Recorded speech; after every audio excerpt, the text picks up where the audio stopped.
Hello students, कैसे हैं आप सब। आई होप अच्छे होंगे। चलिए अब बात करते हैं आपके आज के टॉपिक की। Today our topic is class third Sporozoa. Sporozoa में हम कौन से एनिमल की स्टडी करते हैं? मोनोसिस्ट की। मोनोसिस्ट की यंग स्टेज जो होती है उसे हम क्या बोलते हैं? ट्रोफोजोइट। इसका जो फर्स्ट हेडिंग होता है वो होता है स्ट्रक्चर ऑफ ट्रोफोजोइट। इस स्ट्रक्चर ऑफ ट्रोफोजोइट के अंदर सब हेडिंग होती है habit and habitat. First point है आपका monocyst are typically endoparasite. Endoparasite means जो किसी भी एनिमल की इंटरनल टिश्यू पर होस्ट की तरह अपनी लाइफ साइकिल को कंप्लीट करते हैं। Of earthworm and occur in their coelom and seminal vesicle. That means monocyst earthworm पर पैरासाइट की तरह रहते हैं और ये सिलोम यानी कि बॉडी कैविटी पर भी प्रेजेंट होते हैं और सेमिनल वेसिकल पर भी पाए जाते हैं। नेक्स्ट पॉइंट है it develops within the sperm ball sperm morula which is a group of developing sperm और spermatozoa of the host. That means जहाँ पर स्पर्म का फॉर्मेशन होता है वहाँ पर ये ग्रोथ करते हैं और जब ये होस्ट के अंदर एंटर करते हैं तो उस फॉर्म को हम क्या बोलते हैं? स्पोरोफॉर्म। नेक्स्ट पॉइंट है shape and size. Monocyst is monogenetic. Monogenetic means कोई भी एनिमल जो अपनी लाइफ साइकिल को कंप्लीट करने के लिए एक होस्ट की हेल्प लेता है, यानी कि एक होस्ट से अपनी लाइफ साइकिल को कंप्लीट करता है। द बॉडी शेप राउंडेड और oval and about 5 micrometre long, about bounded by a pellicle. That means इनकी जो बॉडी होती है वो राउंडेड और ओवल होती है। साइज जो होता है वो 5 माइक्रोमीटर होता है और जो बॉडी कवर्ड होती है वो पेलिकल से होती है। तो नेक्स्ट पॉइंट है आपका cytoplasm. The cytoplasm has a sharp differentiation between outer clear ectoplasm and inner granular endoplasm. Cytoplasm 2 part में डिवाइड होते हैं, ectoplasm and endoplasm. First ectoplasm जो साइटोप्लाज्म की इनर लेयर पर जो इनकी आउटर लेयर पर प्रेजेंट होते हैं और इनमें ग्रैनुल अब्सेंट होते हैं, और एंडोप्लाज्म जो इनकी इनर लेयर पर प्रेजेंट होते हैं और जिसमें ग्रैनुल प्रेजेंट होते हैं। जो एक्टोप्लाज्म होती है वो 3 पार्ट में डिवाइड होती है। First ectoplasm is further divide into 3 layers. इसकी जो एक्टोप्लाज्म की जो आउटर लेयर होती है उसको हम क्या बोलते हैं? ये इसकी आउटर लेयर है, इसको हम बोलते हैं एपिसाइट। और जो इसकी मिडिल लेयर होती है, इसकी मिडिल लेयर है, इसको हम बोलते हैं सार्कोसाइट।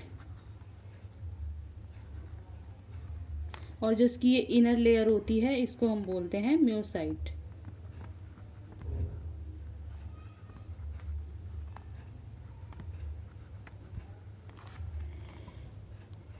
ये हो गई एक्टोप्लाज्म की तीनों लेयर। इनर लेयर को हम क्या बोलते हैं? मायोसाइट्स। मिडिल लेयर को क्या बोलते हैं? सार्कोसाइट्स। और आउटर लेयर को हम बोलते हैं एपिसाइट्स। नेक्स्ट पॉइंट है electron micrograph of monocyst has shown the presence of Golgi body and माइक्रोकॉन्ड्रिया।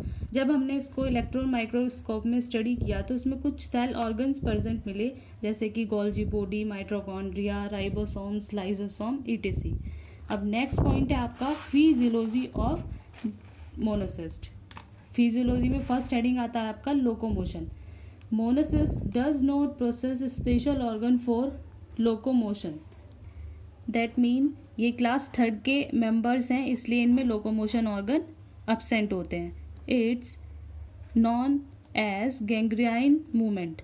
That means इनमें माइक्रोट्यूब्यूल्स प्रेजेंट होते हैं जिनकी हेल्प से गैंग्राइन मूवमेंट करते हैं। Gregarine movement means this is similar to the euglenoid movement. Next point है आपका nutrition. Nutrition is सेप्रोजोइक।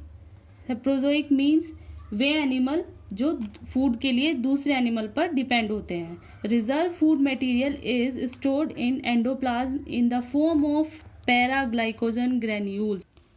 That means ये ऑस्मोट्रोफी द्वारा अर्थवॉर्म की जो सेमिनल वेसिकल होती है वहाँ से लगातार एंजाइम का सिक्रीशन करते हैं जो फूड मटेरियल के साथ मिलकर फूड को एब्जॉर्ब करते हैं। कहाँ? एंडोप्लाज्म में।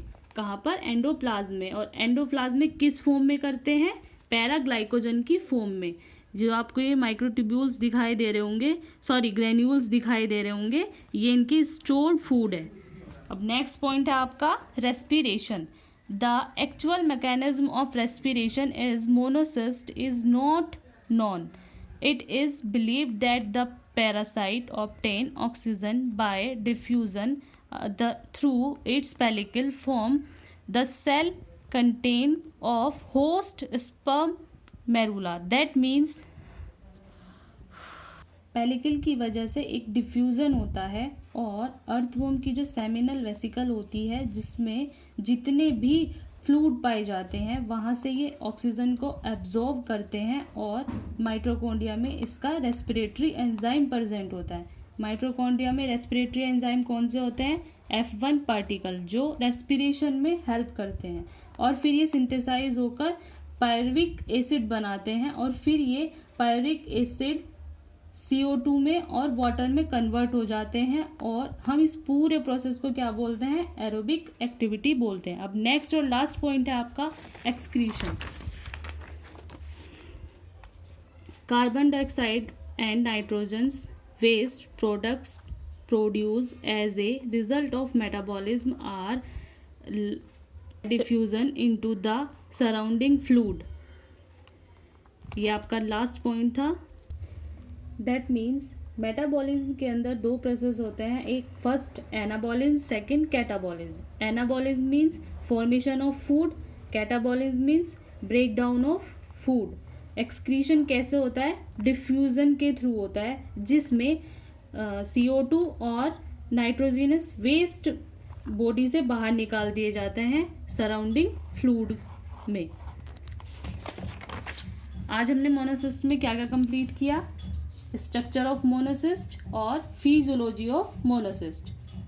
स्ट्रक्चर ऑफ मोनोसिस्ट में क्या क्या होता है, इसकी जो आउटर लेयर होती है वो एक्टोप्लाज्म की होती है, जो इनर लेयर होती है वो एंडोप्लाज्म की होती है। इसमें एक न्यूक्लियस प्रेजेंट होता है और जो इसकी आउटर बॉडी कवर्ड होती है वो पेलिकल से होती है। पेलिकल 3 पार्ट में डिवाइड होती है, माइक्रोट्यूब्यूल्स में होती है, इनर, मिडिल और आउटर।